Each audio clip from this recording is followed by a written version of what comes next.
Balance térmico de verano. Y se largó la lluvia. Bien.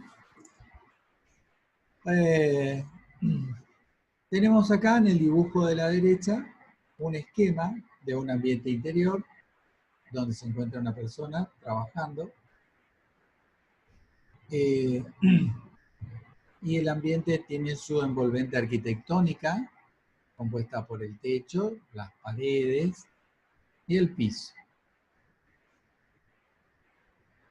Consideramos acá no solo la parte de conducción a través de las paredes, que es lo que acabamos de terminar de ver, que es una parte más importante, ¿no? Porque tiene todo un proceso de cálculo, sino que a su vez consideramos lo que es convección y radiación también. Pero en mayor o menor medida dependiendo de qué parte de la envolvente se trata. Básicamente acá les comento entonces que para observar cuáles son las ganancias de calor que tiene el ambiente, clasificamos las que provienen desde el exterior, ¿no? Calor proveniente del exterior, y las que son producidas en el interior del ambiente. Respecto al calor que proviene del exterior, tenemos el calor recibido a través de paredes, techo y suelo, o sea, la envolvente arquitectónica por transmisión, en parte por transmisión, que es lo que acabamos de ver, transmisión de calor por las paredes. Por paredes vimos, pero bueno, eso se aplica a techo, se aplica al piso también, ¿no? También a través de ese envolvente arquitectónico de las paredes, por ejemplo, hay una influencia de radiación, porque el sol pega, ¿no? Pero en realidad la mayor cantidad de calor que atraviesa esos muros verticales son transmisión, por la transmisión por conducción, ¿no?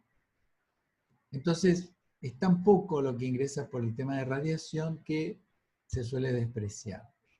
En cambio, también hay un calor que se puede llegar a captar a través de las aberturas que dan al exterior, las ventanas, por ejemplo, donde si el sol puede ingresar, los rayos solar, la energía radiante del sol puede ingresar por esa superficie vidriada, si bien hay un paso también de calor por conducción a través del vidrio, es bastante más considerable lo que se ingresa directamente en radiación solar, ¿no? Entonces ahí, por ejemplo, para que se den una idea, tendríamos más influencia de la energía calórica que ingresa por radiación que la que ingresa por conducción, ¿sí?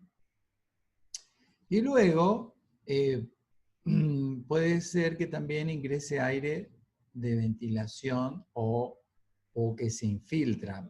Cuando digo que se infiltra, es ese aire que puede entrar por las rendijas de las paredes, de las puertas o de las ventanas, es decir, de las aberturas, porque no es hermético, ¿no? Recuerden lo que hablamos el otro día, acá si ustedes se fijan debajo de una puerta, cualquier puerta van a encontrar una luz ahí, ¿no? Una separación. Puede ser mayor o menor, pero bueno, los ambientes no son totalmente estancos, ¿no? Y además, en algunos casos, bueno, hay aire que se va renovando y ese aire que se va renovando va trayendo calor del exterior al ambiente, ¿sí? Bien, eso por un lado. Acá en este caso, acá en el gráfico vemos QC, todo el calor que está siendo ingresado de la parte externa, ¿no? Por transmisión, acá tenemos por transmisión, y acá tenemos QS, lo que sería de radiación solar, ¿no? Ganancia solar por radiación directa sobre las paredes, pero sobre las paredes no tiene tanta influencia como esta, y bueno, inclusive está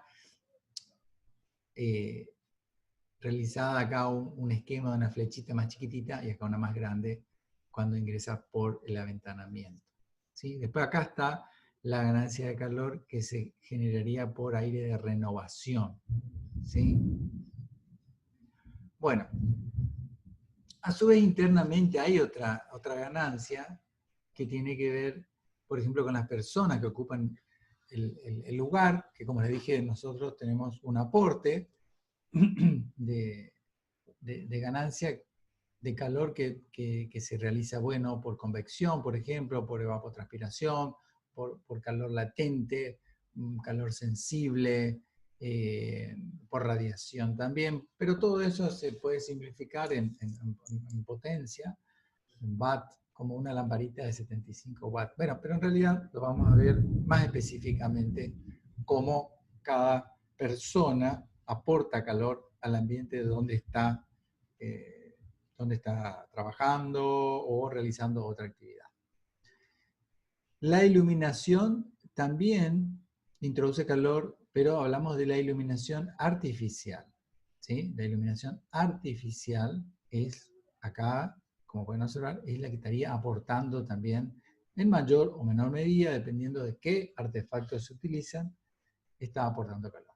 Luego hay, obviamente, varios aparatos eléctricos, qué sé yo, todos los aparatos eléctricos, ¿no? Computadora, equipo de sonido, en fin, que puede ser de gas también, que pueden aportar calor, como cocinas, ¿no? A vapor también, aparatos a vapor, como por ejemplo, qué sé yo, te estás haciendo un mate, ¿no? Entonces en una pava eléctrica, esa pava eléctrica se pone a hervir, supongamos que se ponga a hervir, no para un mate, pero supongamos que se ponga a hervir, bueno, emite vapor al ambiente y eso está incorporando una gran cantidad de calor al ambiente, ¿no? Cuando es vapor de agua, bueno, incorpora una gran cantidad. Y bueno, y puede haber otros factores o elementos también que pueden aportar calor que puede ser específico para cada caso, ¿no es cierto? Depende de una industria o de lo que sea. Ah, qué lindo. Acá tenemos algunos pequeños datos, una pequeña cantidad de datos de partida para poder realizar el balance térmico, ¿no? Lo primero que necesitamos son los planos del local, ¿no es cierto? La planta, la sección, fachadas. Bien, para empezar a hablar, para tener una idea de dimensiones, en general del local, en particular de distintas tipologías, de distintas tipologías de elementos que componen la envolvente arquitectónica, ¿no? Es decir, bueno, si hay aventanamiento, bueno, ¿cuántos miden los aventanamientos? ¿Cuál es la superficie de vidrio que hay? ¿No? Si hay distintas tipologías de mampostería, de muros, bueno, cada muro, qué superficie tiene, ¿no? Saber exteriormente cómo está compuesto ese muro, por ejemplo, si es ladrillo a la vista, si tiene revoque, en fin. Luego también debemos determinar cuál es la latitud, altitud, situación de dónde está ubicado ese ambiente y cuál es el tipo de atmósfera también, si es normal o si es de algún tipo de industrial, ¿no? Y si es industrial, bueno, ¿qué componentes tiene, ¿no? Esa atmósfera que rodea al ambiente, ¿no? Por ahí dice, bueno, vamos a climatizar la oficina del gerente que está dentro de la industria de la madera o algo por el estilo, ¿no? O un frigorífico. Bueno, vamos a ver qué condiciones tiene la atmósfera exterior. Bueno, tipo de instalación deseada, si se va a realizar una instalación central o individual o mixta. Esto otro muy importante, tipo de construcción, es decir, la tipología de las paredes, la tipología del suelo, del piso, cómo está compuesto el piso, cómo está compuesto el techo, ¿no? ¿Tiene cielo raso, no tiene cielo raso? ¿Qué más hay arriba? ¿Hay piso arriba? ¿Hay contrapiso? ¿Hay una losa? ¿De qué tipo de losa es? Bueno, esto es un tema que a veces se consigue fácilmente mediante planos. Hay veces que no es tan fácil, hay que ir a relevar, ¿no? Bueno, eso van a tener que hacer en el trabajo práctico ustedes, relevar un ambiente, porque acá incorporamos, bueno, otra actividad que nos gustaría que vayan practicando, que es relevar una situación, bueno, arquitectónica. Relevar, ¿sí? Y a partir de ahí, bueno, en el trabajo práctico está este tema.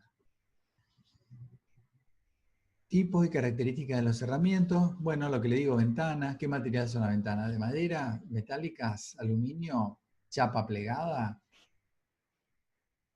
Claraboyas. Las claraboyas son unos elementos que se suelen utilizar, son pequeños, que pueden utilizarse en paredes o en techos para ingreso de luz natural.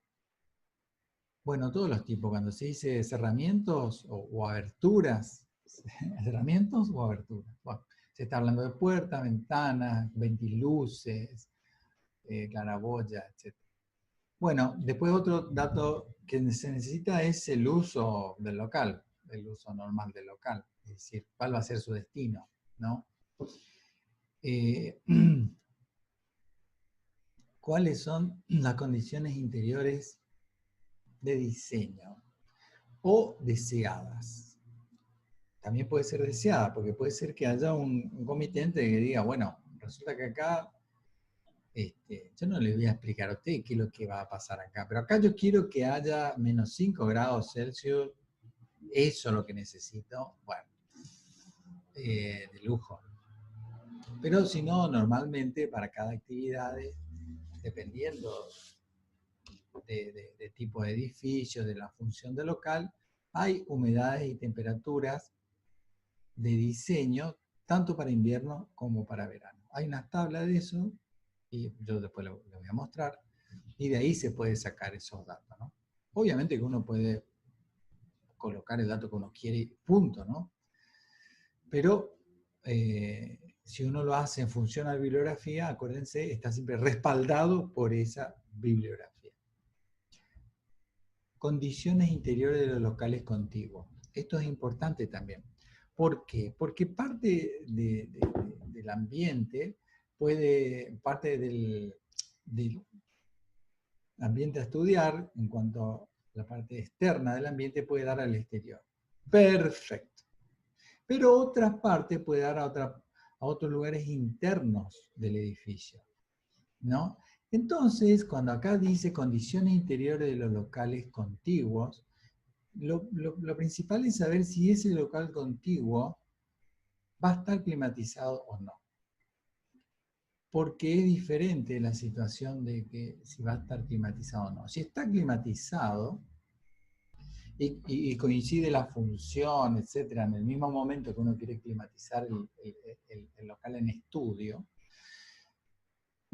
entonces se puede considerar que no hay pasaje de calor entre ambos locales. Y toda esa superficie que da al local adyacente no tiene paso de energía por ahí. Porque supongamos que son 2 aulas continuas y las 2 aulas van a ser ocupadas a las 15 horas. Y las 2 aulas se van a climatizar. Listo, a través de ese paramento, a través de ese muro, no va a haber pasaje porque el delta T es 0. Por lo tanto, toda la ecuación de Q es 0. Y listo. Ahí no hay paso, por lo tanto, no se considera. Otra situación tenemos, obviamente, cuando da al exterior, cuando tenemos condiciones exteriores, y otra situación tenemos cuando no da al exterior, da al interior, pero es no climatizado. Supongamos un pasillo, como un aula nuestra. Una aula nuestra acá de la facultad, tenemos alguna pared que da a otra aula, que puede estar climatizada, pero tenemos otra pared que da a un pasillo, el cual no está climatizado. Entonces, no es la situación exterior, porque es interna del edificio, pero no está climatizado. Entonces, una situación intermedia entre el exterior y la situación climatizada, local climatizado.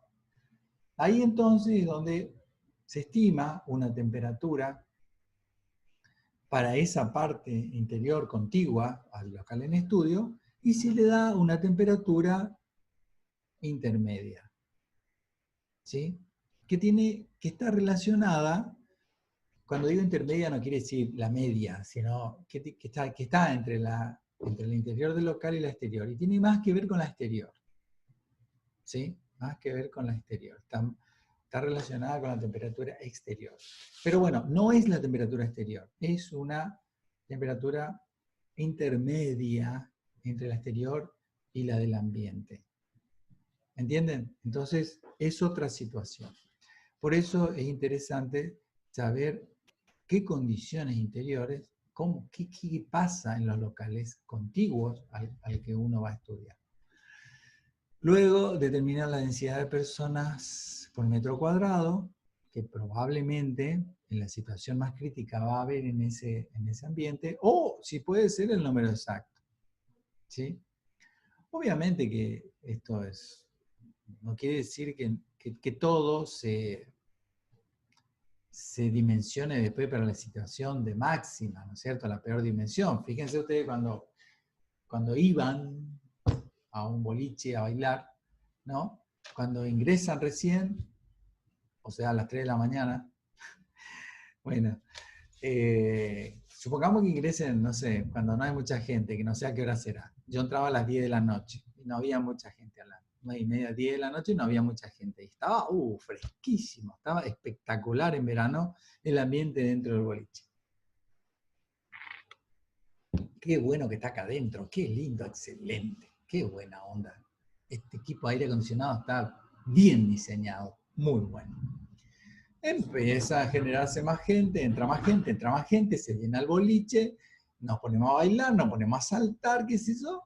Para cuando llegaba las 2 de la mañana, estábamos todos transpirados, increíble. Ahí entonces yo decía, pero qué mal diseñado que está este equipo de acondicionador de aire.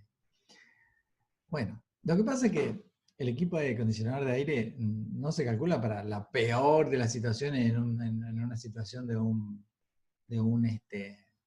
boliche bailable, porque es tan oneroso lo que va a ser necesario colocar para que todo el mundo saltando ahí esté, no sé, confortable térmicamente, que se hace para una cuestión intermedia en realidad, ¿no?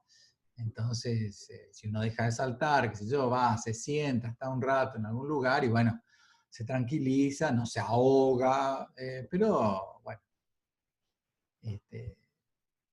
no se puede completar la de máxima, porque si hay gente que va al boliche y está sentado tomando algo en el bar, y toda la climatización se hace para toda la cantidad de masa de gente bailando, bueno, ellos van a estar confortables y el que está en el bar va a estar muerto de frío, ¿entienden? Entonces, bueno, a veces que no se hace para la peor de las situaciones, sino para una situación intermedia. Bueno, maquinaria y equipamiento instalado, si es que lo hay, y cuál es su horario de funcionamiento, para tener en cuenta. La iluminación instalada también y su horario de funcionamiento. Otros aparatos como hornos, estufas, esto tiene que ver también por cuestiones industriales a veces, ¿no? ¿Cuáles son las características? Una vuelta me pidieron que una cocina industrial esté climatizada. Una cocina industrial. O sea, imagínense lo que es tratar de climatizar. Y me pedían 18 grados Celsius dentro de la cocina en verano. Con todas las hornallas encendidas, las ollas largando vapor de agua. Yo tuve una conversación, le dije, ¿realmente quieren? Yo le voy a decir cuál es el equipamiento acá que se va a necesitar. Obviamente consulté con gente especializada en el tema, ¿no es cierto?, que vende este tipo de equipamiento de climatización y a su vez tratar de con campanas extraer rápidamente todos los vapores de agua, toda la parte calórica, pero me daba un equipo impresionantemente grande para climatizar una cocina. O sea que tuve que armar una estrategia de otro tipo, tratando de que los equipamientos que generaban calor tuvieran algún elemento que rápidamente tomara ese calor, ese vapor de agua, y lo sacara rápidamente del lugar, para no complicarme la vida teniendo que hacer frente a todo eso, ¿no? Bueno, en fin, es simplemente una experiencia que tuve. Bueno, fuentes de cargas latentes. Cuando hablo de cargas latentes, se acuerden que hablamos de calor sensible, de calor latente. Es decir, cuando hay cambio de fase, ¿no? Porque eso puede incorporar bastante calor a los ambientes, ¿no? Entonces, acá hablan de los baños, duchas, ¿no? Y cuáles son las temperaturas. Bueno, horario de funcionamiento local. Esto es lo que le decía hoy. Hay que tener en cuenta cuál es el horario de funcionamiento local como, bueno, a tenerse a una idea de cuál es, bueno, la radiación solar que pueda haber en ese momento. No es lo mismo un cine que trabaje solo a la noche que, no sé, un gimnasio que esté abierto a la siesta. No es lo mismo, y por lo tanto, eso influye. Condiciones exteriores de base, temperatura y humedad en invierno y en verano. Estas condiciones exteriores o de base o de diseño se pueden obtener desde tabla y va a depender de la ubicación geográfica del lugar, ¿sí? Con esa ubicación geográfica del lugar, uno ingresa a unas tablas que están confeccionadas a partir de datos meteorológicos desde hace muchos años, ¿no? Entonces, a partir de ahí surgen las temperaturas y humedades relativas al ambiente de diseño del exterior. ¿Está? No es lo mismo diseñar para el mismo local, la misma función, las mismas paredes que esté en Misiones, a que esté en Santa Cruz o que esté en Mendoza. No es lo mismo, porque las condiciones exteriores varían mucho. Bueno, esos datos se obtienen de tablas que les voy a mostrar también. Grado de tolerancia para la temperatura y humedad interiores. Bueno, eso viene un poquitito con lo que le dije del boliche bailable. Medio disponible para la refrigeración del condensador. Bueno, eso es un poquito lo que habíamos hablado cuando hablamos de condensadores. Si se va a usar agua, si va a usar aire, ¿no? Temperatura del agua disponible y caudal. Bueno, esto es para equipos grandes. No es necesario que se necesite todos estos datos de la lista, pero es una lista bastante completa que saqué de una bibliografía interesante específica en el tema. Dimensiones y situación de sala de máquinas, si las hay. Renovaciones de aire necesarias. Este es un tema puntual álgido. Las renovaciones de aire necesarias es complicado, porque lo que pide la normativa a veces hace que se introduzca mucha cantidad de calor en este sentido, por renovaciones de aire, ¿no? Y en realidad, si uno se pone a ver lo que ocurre, no es que en realidad se genere tantas renovaciones de aire en un local en función de la cantidad de personas que hay, ¿no?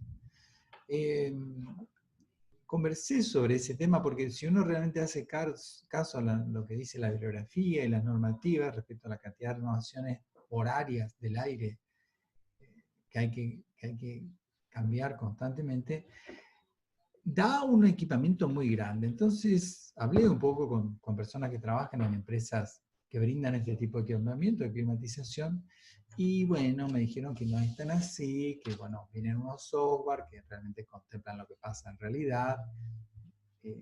Bien, estoy de acuerdo que no es lo mismo climatizar un gimnasio, ¿no? Con respecto a la renovación del aire, que lo que es climatizar un aula, ¿no? O una oficina, ¿no?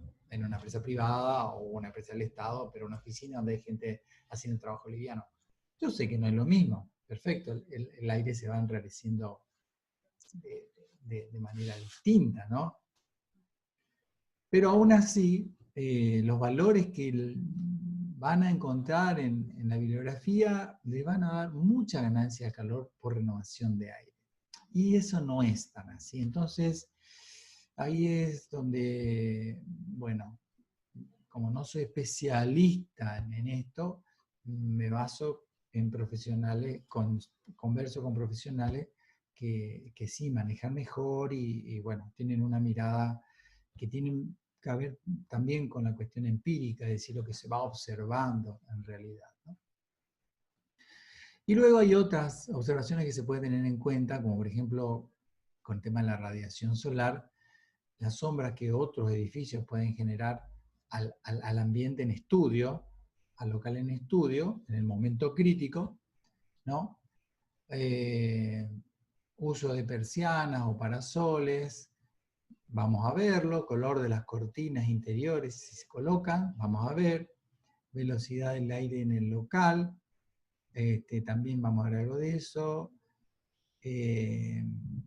direcciones de los vientos exteriores, bueno, ese no tanto, y acá falta algo en etcétera, estaría el tema de sombras de vegetación adyacente.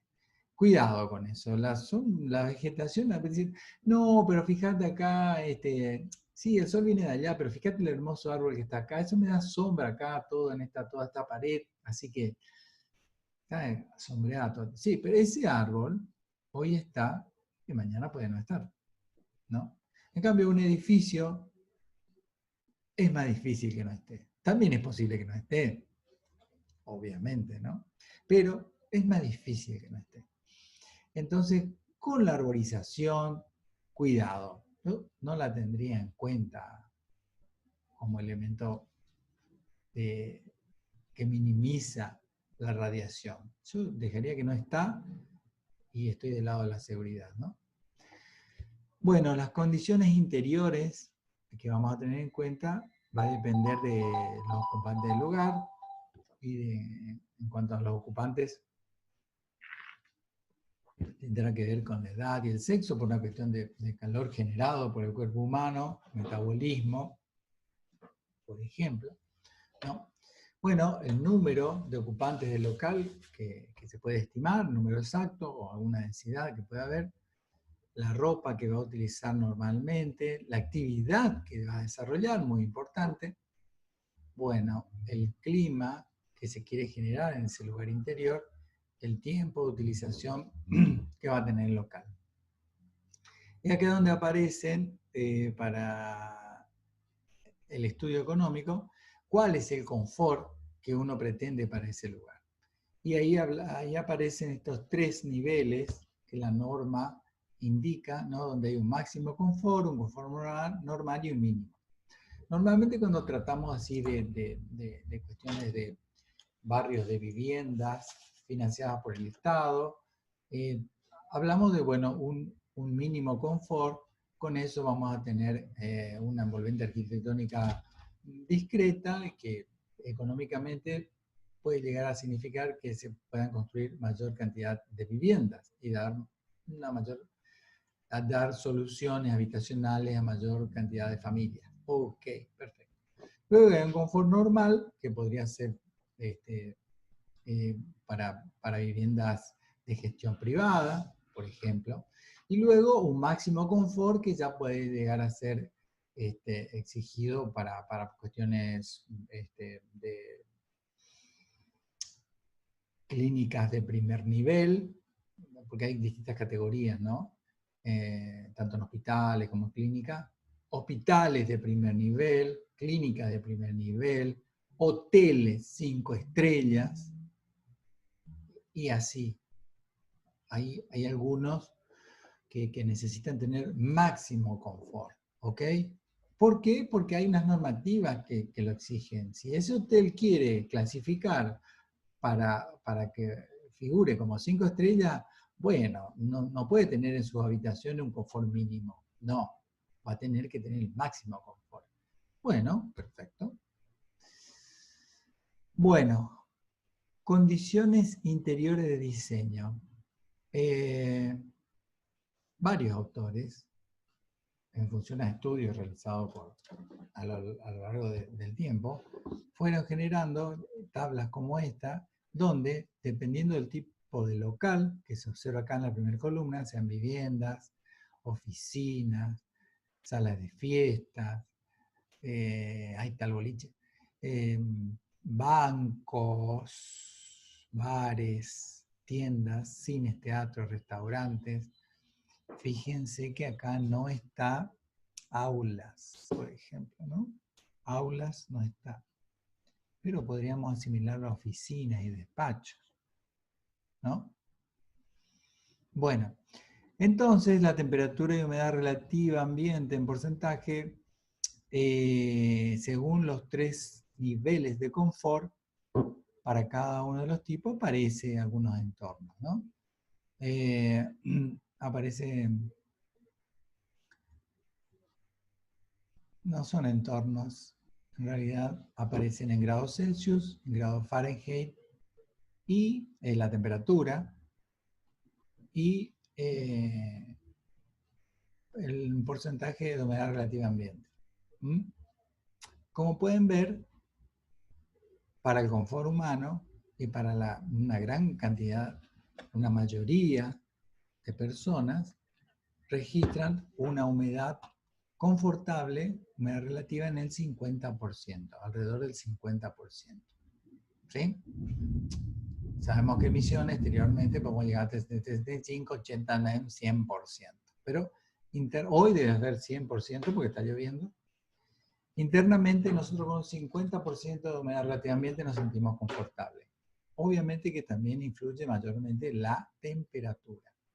Y para un confort normal, fíjense ustedes que para este caso, 25 grados, ¿no? Para el caso verano, podría aún así considerarse una gran cantidad de personas en situación de confort.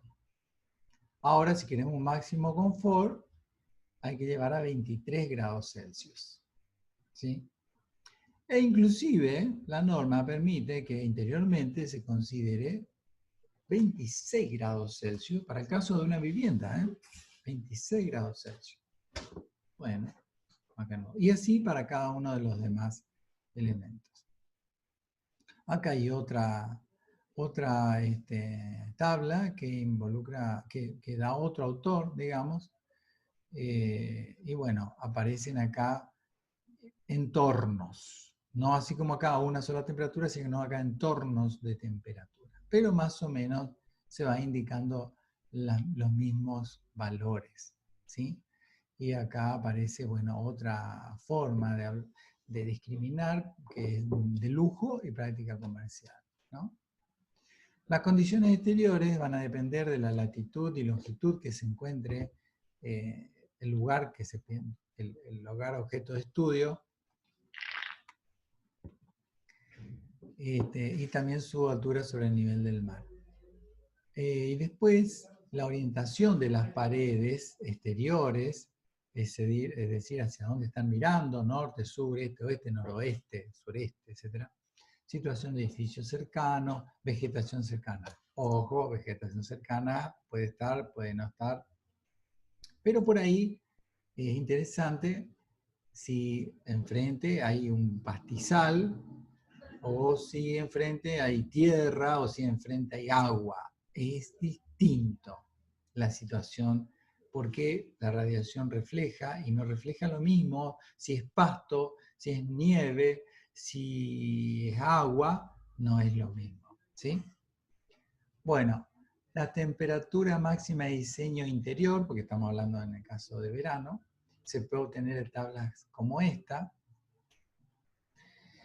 No está en este caso Oberá, pero sí Posada, que es lo más cercano, que habla de una temperatura de diseño exterior de 38 grados Celsius y una humedad relativa ambiente de 45. ¿Sí? Esto es interiormente, lo que podríamos sentirnos, lo que se podría sentir en verano exteriormente, ¿no? Como diseño. Si no se cuenta en el lugar, como por ejemplo acá no hay de Oberá, pero sí tengo tengo otros en las normas IRAM, tengo un cuadro donde está Oberá y cuáles son los valores de diseño a esto. Si no se obtiene así en forma directa cuáles son los valores de diseño de temperatura y de humedad, de temperatura exterior, simplificadamente se puede sumar a la temperatura máxima media de la localidad 3,5 grados Celsius. Bueno,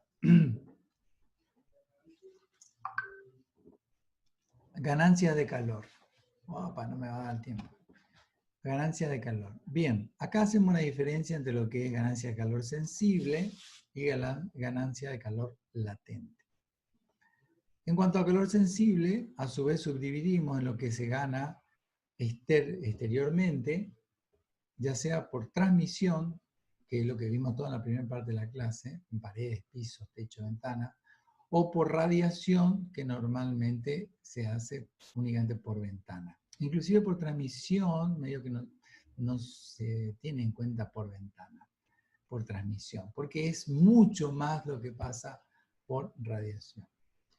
Y luego tenemos el calor sensible, pero que se genera internamente, que generan los ocupantes, la iluminación artificial y los otros artefactos que pueden generar calor sensible. Y luego, bueno, si hay conductos que pasan por ese lugar, en caso de climatización central, también se debería tener en cuenta. Y también, si hay incorporación de aire por renovación, se debería en cuenta. Todo esto es por el tema de calor sensible. Para la ganancia de calor latente, se subdivide en lo que es internamente, por los ocupantes, porque nosotros también emitimos no solo calor sensible, sino también calor latente por evapotranspiración, por ejemplo. Y otro artefacto que puede ser, bueno, la cafetera, la pava eléctrica, el mate, el simple termo. Este termo está incorporando, ahí de esta manera, veo bien ahí el vapor de agua, está incorporando calor latente al ambiente, ¿sí? Y bueno, el aire que viene exterior también trae incorporado algo de calor latente.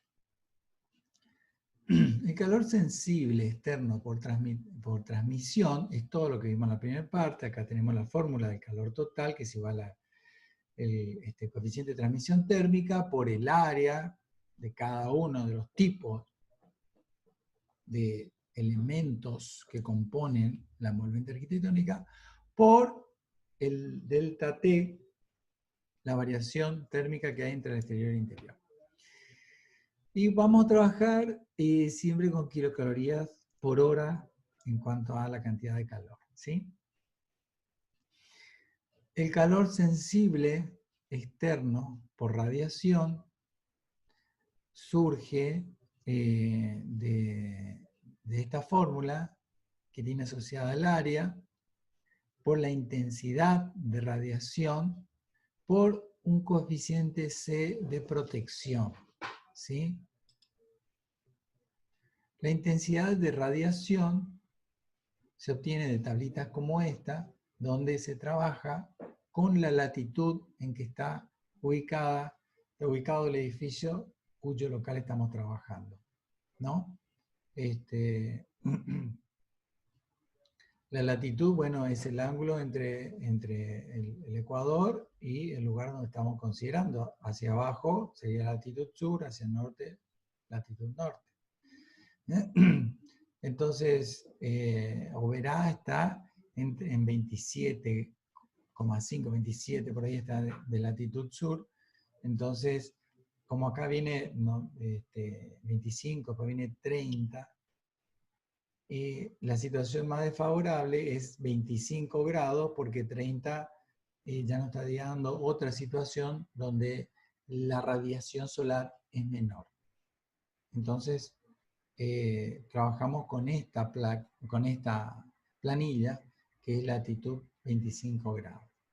Y acá obtenemos esta intensidad de radiación solar en kilocalorías sobre hora metro cuadrado, que nos indica todos estos valores en función de la orientación que tenga la pared verticalmente, que acá está sureste, este, noreste, norte, noroeste, bla, bla, bla, bla, bla, e inclusive, si hablamos del techo, acá aparece cuál es la influencia que tendría sobre el techo. Y acá en la primera fila aparecen todas las horas, desde, bueno, las 6 de la mañana hasta las 6 de la tarde, ¿no? Como pueden observar, por ejemplo, en una pared que da al este, tenemos ya valores de radiación desde que sale el sol, y luego vemos que a la tarde ya no le pega más el sol a esa pared. ¿Mm?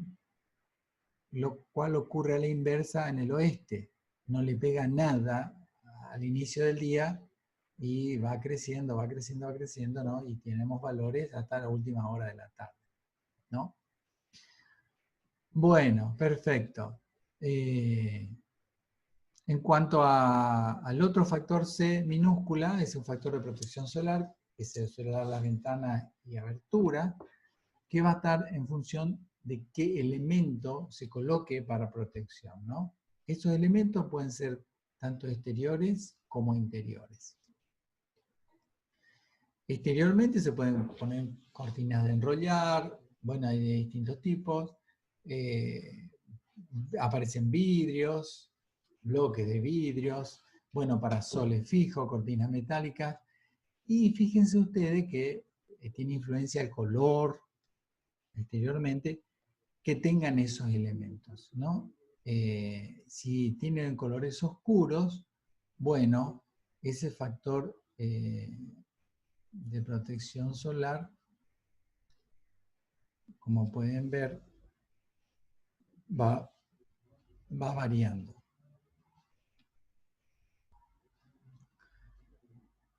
Cuando los colores son más claros hay una mayor protección, por eso estos valores son menores que cuando tienen un color más oscuro, y por lo tanto estos valores son mayores. ¿Qué quiere decir eso? Que como la cantidad de calor va multiplicada por este factor, si el factor tiene un color, entonces más se va a acercar a uno, no lo va a proteger, no va a disminuir la cantidad de calor. En cambio, si son colores claros, ven que van disminuyendo este valor, este coeficiente, y por lo tanto va disminuyendo esa cantidad de calor. ¿Se entiende? A mí me asombra por ahí ver todavía techos negros, por ejemplo, ¿no? O persianas negras o oscuras que se suelen colocar en las viviendas, ¿no? Bueno, por una cuestión estética, pero cuidado con eso, cuidado, porque al pegarle la radiación solar absorben mayor calor, ¿sí? Interiormente también se pueden colocar elementos de protección que pueden ser cortinas, que pueden ser livianas o pueden ser pesadas, en fin, interiormente. Y eso tiene también sus valores de protección acá en este C. ¿Ok?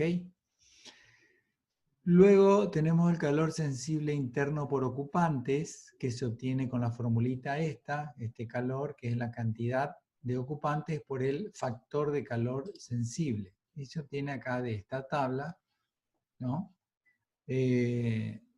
Donde dependiendo del grado de actividad que se está realizando, sentado en reposo, hasta trabajo muy pesado, vamos a tener cuáles son los valores de calor sensible que se obtiene, ¿sí?